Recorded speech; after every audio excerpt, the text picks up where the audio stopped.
ತಮಿಳುನಾಡಲ್ಲಿ ಅವರ उनका जो है वो इंटरनल मैटर है, और वो पार्टी पहले से भी एक व्यक्ति आधारित पार्टी हो गई थी, इसीलिए वो व्यक्ति को देखकर लोग वोट देते थे। लेकिन व्यक्ति के साथ साथ अगर डेमोक्रेटिकली हम नहीं चलेंगे तो कोई देश नहीं बचता। इसीलिए एक बात हमको याद आती है कि डेमोक्रेसी में व्यक्ति पूजा नहीं होना चाहिए, और डेमोक्रेसी अगर लंबे अरसे तक टिकना है तो इसको कलेक्टिव लीडरशिप की ज़रूरत होती है। तो वो वहाँ पर कमी है।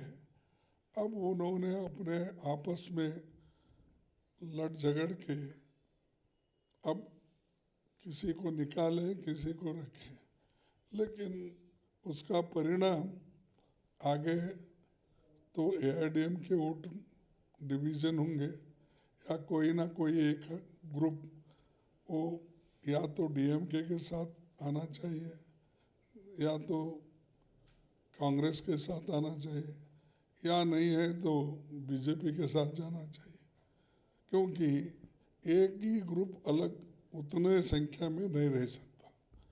तो देखिएगा अब आगे क्या होने वाला है। अभी जो महाराष्ट्र में शरद पवार ने बताया कि जो 2024 असेंबली इलेक्शन है उसके लिए एमवीवी एक साथ जाना बोल के बोला है। वो महाविकास आघाड़ी तो एक कॉमन मिनिमम प्रोग्राम पे हम एकजुट होकर सरकार चलाए और अच्छी चलाए, उसमें कोई बाधा नहीं थी। लेकिन बीजेपी के लोग उस आघाड़ी को तोड़ दिए, क्योंकि ऐसा कोई घटना नहीं हुई वहाँ पर जो ये शिंदे ग्रुप टूटकर बाहर जाने का या डिवाइड होकर बाहर जाने का।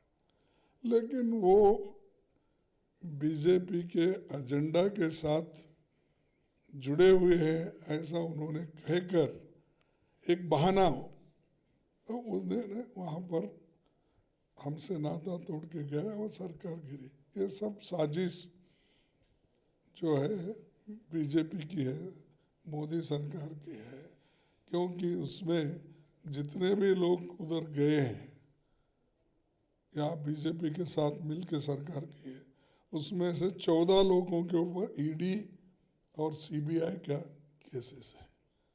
तो डरा धमका के वो जोड़ रहे हैं। लोग वोट नहीं दिए ये सरकार को, लेकिन डरा धमका के आज डिवाइड करके हर जगह वही कर रहे हैं। जैसा गोवा में किए, अब फिर कर रहे हैं, पहले मणिपुर में भी किए, उत्तराखंड में भी किए, मध्य प्रदेश में किए, कर्नाटक में किए। तो हर जगह ये तोड़ फोड़ का सरकार बना रहे, तो ये अच्छा नहीं डेमोक्रेसी के लिए। इससे देश को बहुत बड़ा नुकसान आगे होने वाला है। एक साथ जाने का जो शरद पवार जी ने बताया कि 2024 में एक साथ जाना इलेक्शन बोल के बताया।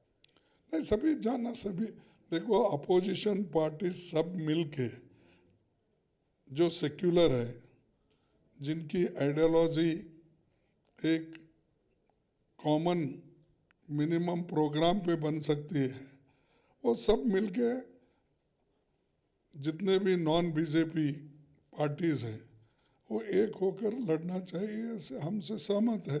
इसीलिए तो यूपीए बनाए थे हम। यूपीए का उद्देश्य तो अलग अलग पार्टियों मिलके ही सरकार बनाए थे।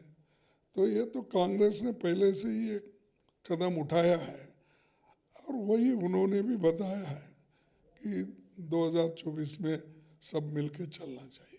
अभी गोवा का जो Congress seeks Lobo as a leader of opposition, इसके बारे में देखो वहाँ पर यही फिर तोड़ फोड़, एक पहले तो हमारे को मेजॉरिटी आई थी, उस वक्त भी उन्होंने तोड़ फोड़ के सरकार किसी न किसी ढंग से बना लिया। अब उसको मजबूत बनाने के लिए और चंद लोगों को वो लोग ले रहे हैं, वो इसके लिए ले रहे हैं कि ये प्रेसिडेंट इलेक्शन में उनको एमएलएस कम है।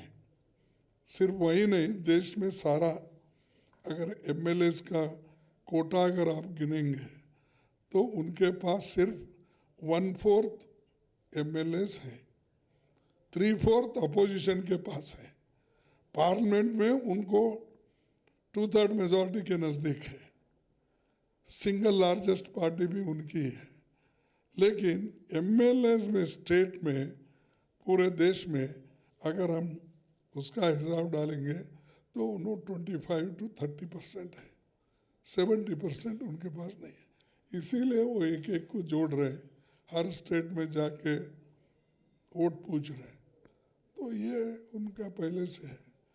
और बीजेडी वाईएसआर अगर ये उनके साथ हाँ में हाँ नहीं मिला देती तो ये तो 50-50 पे है, इलेक्शन है। देखेंगे अभी क्या होता है। We are waiting for.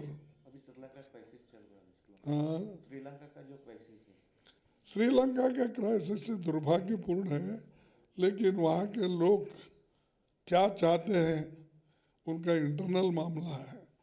और देखेंगे, वेट करेंगे, क्योंकि हमारा नेबरिंग कंट्री है। उस नेबरिंग कंट्री को हम सभी लोग सुरक्षित चाहते हैं। वहाँ की गवर्नमेंट भी मजबूत रहे, चाहे किसी का भी हो, लोग किसी को भी चुनो, मजबूत अगर रहा तो हमको एक मजबूत सपोर्ट मिलता है।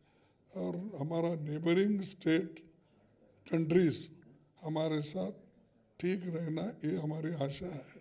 और ये श्रीलंका तो हज़ारों सालों से हमसे जुड़ा हुआ है, तो वो हम ये चाहेंगे कि वहाँ लॉ एंड ऑर्डर हो, डेमोक्रेसी हो, स्थापित होकर सुललित सरकार चले। अभी जो विजय मल्ल्या को 4 महीने का सेंटेंस किया है, जो कोर्ट ऑफ कंटेम्प्ट किया उनके। देखो, जो गलती करता है उसको सज़ा मिलती है, लेकिन ये ऐसा ही बहुत से अमीर लोग, अब ऐसा ही, ये सब मोदी साहब के आगे पीछे के लोग की बहुत है इसमें। बहुत से लोग तो भाग गए हैं बाहर, यहाँ पर बैंक से कर्जा लिए, लूटे, चले गए। और आज मैंने देखा पेपर में अदानी और अंबानी 25G5 क्या कुछ है, उसको कंपटीशन कर रहे हैं। हाँ, 5G को, सॉरी, 5G को कंपटीशन कर रहे हैं। तो अल्टीमेटली क्या आप एक अमीर को बना रहे?